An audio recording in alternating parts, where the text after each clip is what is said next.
pros and cons of physical versus digital. Now, digital is kind of the future. We all know it is. And the last PS4, PS5, Xbox One, and the Xbox Series generations. I how can I put it? It's fairly pointless collecting for these systems. I feel if you do, fair dues to you. But from what I've seen, anyway, it's just the fact there's barely anything on the discs, and obviously manuals have gone sort of bye as such. Got a couple of examples of digital games. So first one is Mortal Kombat 11. I got this. I think it was Christmas time. I think. Basically, that's it. There's literally nothing in the case. Which. And that's a weird one. I hadn't even got a cart on that one. So, So, I don't know. I don't collect a lot of modern games for that reason. I mean, on PC gaming wise, I just play on Steam, Battle.net, anything like that. Really, it's all digital. It's there are some nice. Don't get me wrong. There are some really nice physical games that came out, like Diablo 3. I might show that off because the Diablo 3 and the StarCraft 2 I don't know if it's the collector's edition, I think it's just the basic box set, but they are mint. Really, really nice. Again, Link's Awakening, physical, not really. It is, but it's just a cartridge. Nice artwork. Don't get me wrong. But it's it's kind of a shame. It's a shame. I understand. We're trying to save the planet and environments in a reasonably sensible way, which makes sense to some degree. And of course, the latest one, obviously, Tears of the Kingdom, which I've put about 40 to 50 hours in so far. I've done one dungeon on this so far, and that was the Wind Temple. I think it was the Wind Temple. Excellent.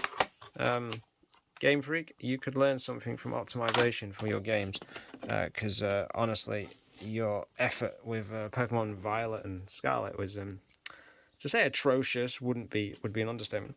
But so that's your digital games, partially physical, I guess you could say. But never mind. Let's go really old school now.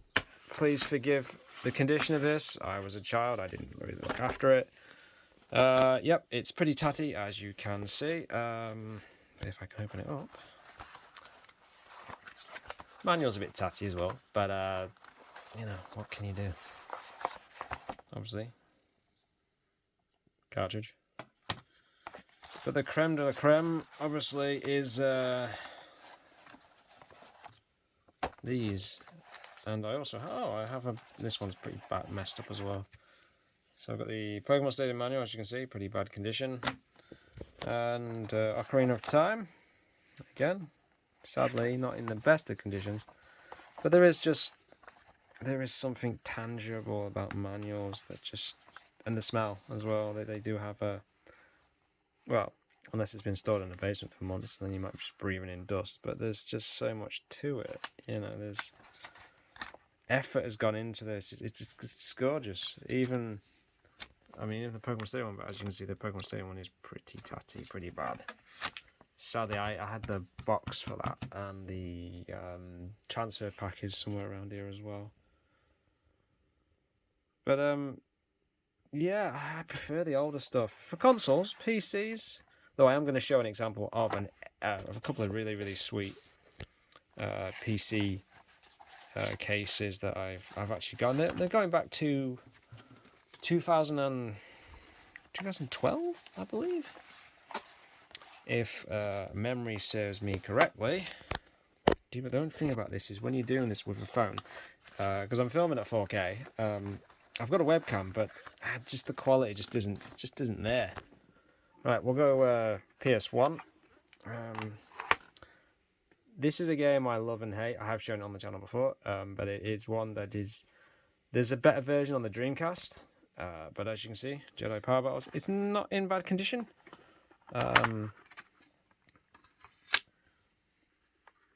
Still in pretty good nick. advertisement for the guy that sold it to me, if anyone's interested. And again, this one's pretty mint. The manual on this is pretty nice. It's you know, these are the old days when I don't know, there more effort went into things. Oh, I don't know if I've ever actually looked through this manual, to be honest. Jedi Power Bots is one of those games that's hated and loved at the same time. From what I've seen on the internet, I love it personally, but I also hate it because there are so many glitches, so many places where you'll land on platforms and just fall right through the bleeding things, which is really irritating on certain levels, like Coruscant. That was one that Coruscant and Naboo was always a bit of a challenging level. And you can even, I believe you can even unlock Darth Maul if you clear, but it's not an easy game. It's not an easy game to clear. Well, I think I've got right to the end of it once.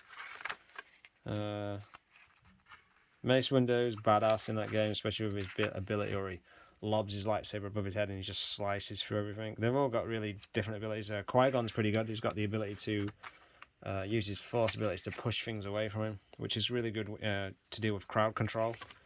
But yeah, pretty mint. A little bit damaged there, but wasn't that expensive actually.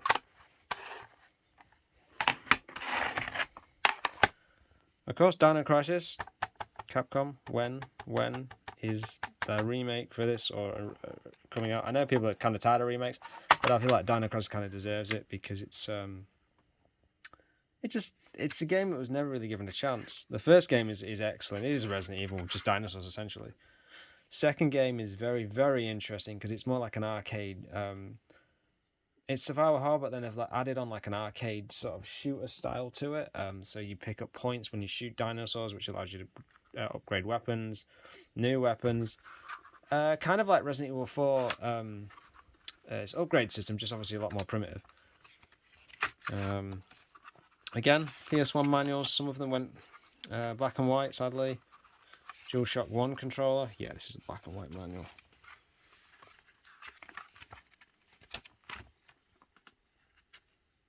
But there's so much to it. And it really just deserve a remake. Whether it'll have a remake, I don't know. This or Code Veronica would be kind of cool. This is expensive as well. This and 2 are about £30-40 games now, just to buy them.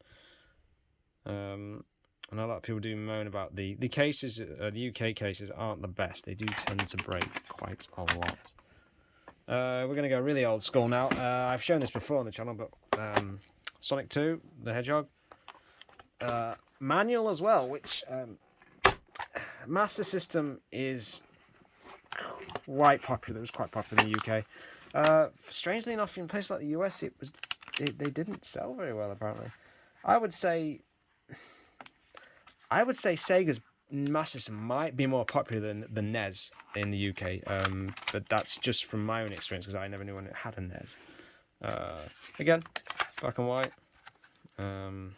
This isn't my personal copy. Sadly, in 2007, I believe, for some reason, I decided to sell all my Mega Drive and Master System games, and that was a mistake. Because there were some pretty decent games in that collection, and like one I want is Chaos Engine, which is I originally played on Amiga. I've got it on Steam now. I got one. It was about 5 or 6 years ago. They did like an anniversary edition of the game, but that's like 30-40 quid to buy now as well. And that game is slightly censored compared to the Amiga version. So yeah, so another one. Again, manuals, man. Most younger games I imagine really don't care. But there is something to be said. Now this I got off eBay for about £5. Sadly the disc is really pretty bad. But it has the manual with it and everything, so I wouldn't mind getting another copy of this at some point. But it's Sonic Mega Collection. PS2, GameCube, and Xbox. This one I don't really like. Star Fox, or Lilac Wars as it was called in the UK, well, the N64 version anyway, was really one of the best Nintendo 64 games I think I've ever played. They did Star Fox Adventures, which I played a little bit of. I actually bought it not too long ago. I got about halfway through it. Star Fox Assault. This is It's not bad, but it's a bit naff, if I'm honest. Also, shout out to, I think it's Canada, is it? Canada and US? Yeah, Canada and US. Yeah, shout out. Your GameCube cases are way cooler than the Power ones. I love all this, and there's just, I don't know, there's just something about it. It just looks better than the Power ones. The book is apparently impossible to get out.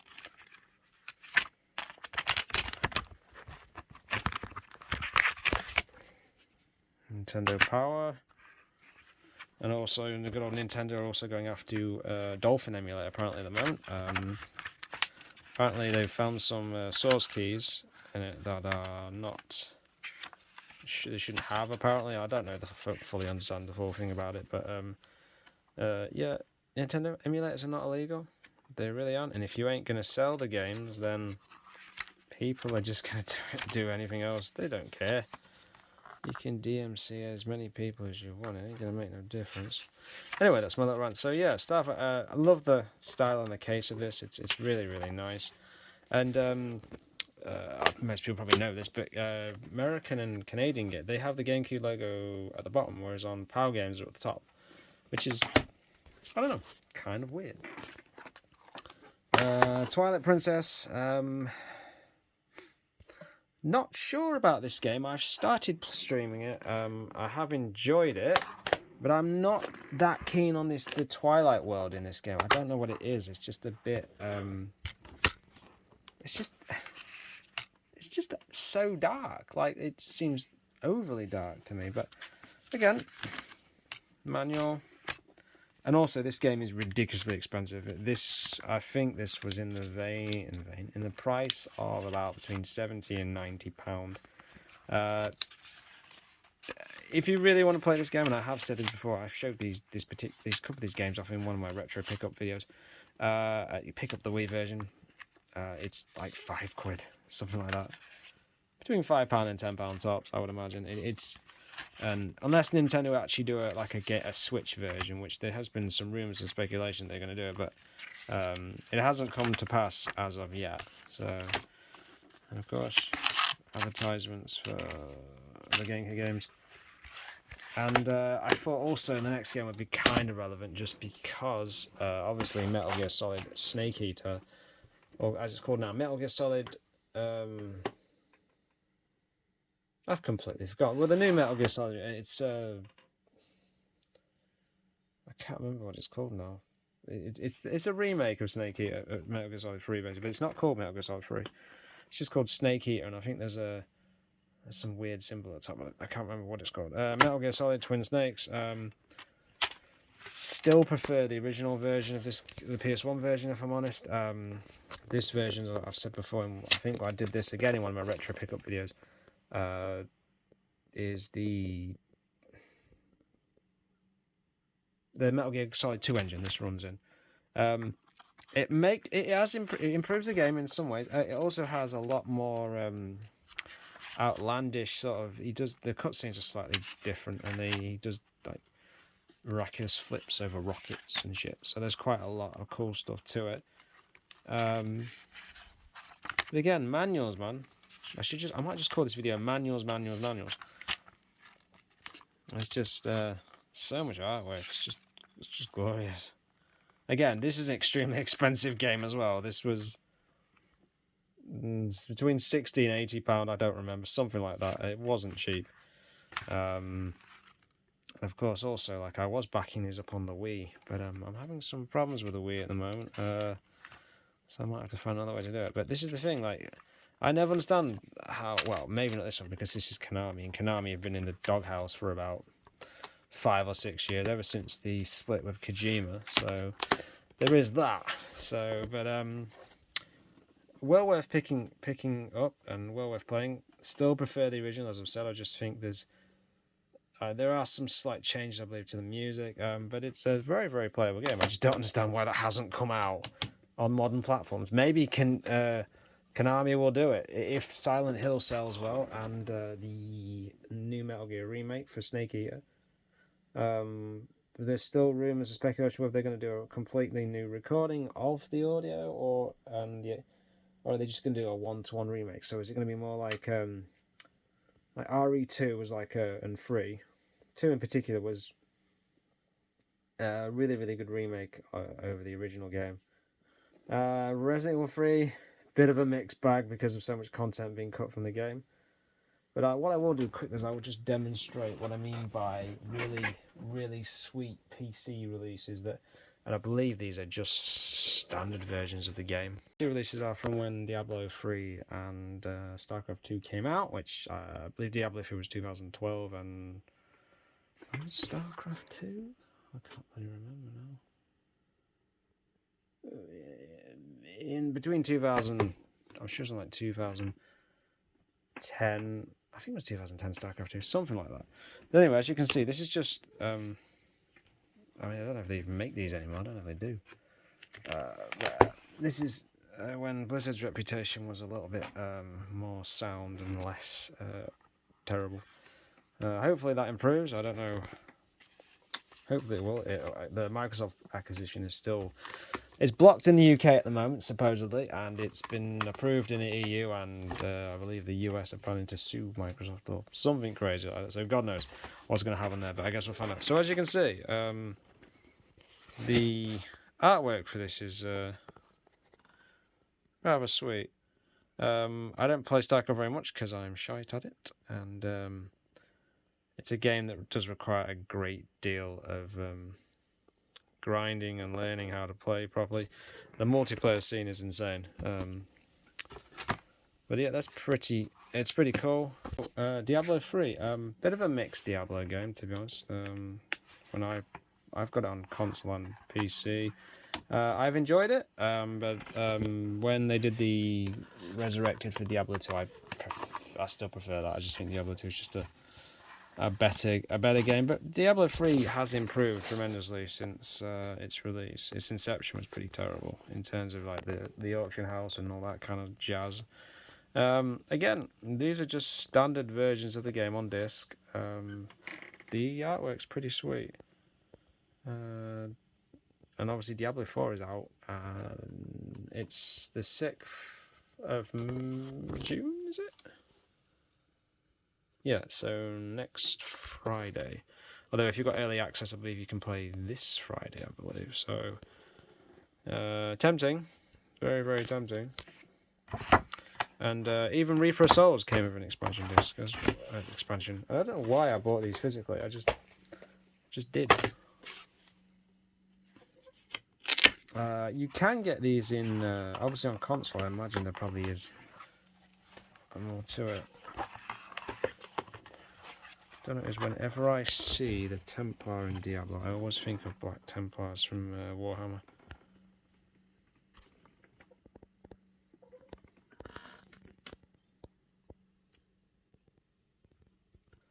The physical stuff, there's just something tangible there, and of course, and also the other thing is you can trade them in.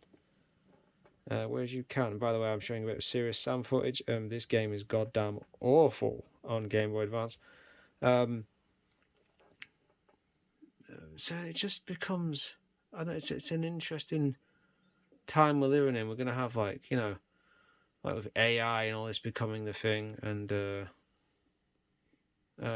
yeah, it's a weird time to be a gamer.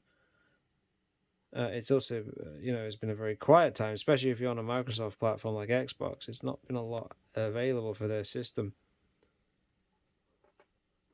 And as I just said, this game is dreadful. I tried to play this, and I felt sick while playing it at times because the motion's really rough, and you can't strafe in this game either, which is really odd. It's impressive to get something like this running on a Game Boy Advance. This is just footage from a video I did on a Game Boy Player at some point on the channel. But yeah, so digital. Again, I didn't show off like Game Boy Advance. They also had manuals. Mega Drive. I've got a couple of sweet ones like Rolling Thunder 2, I believe, which I think has the manual as well, which is really, really cool.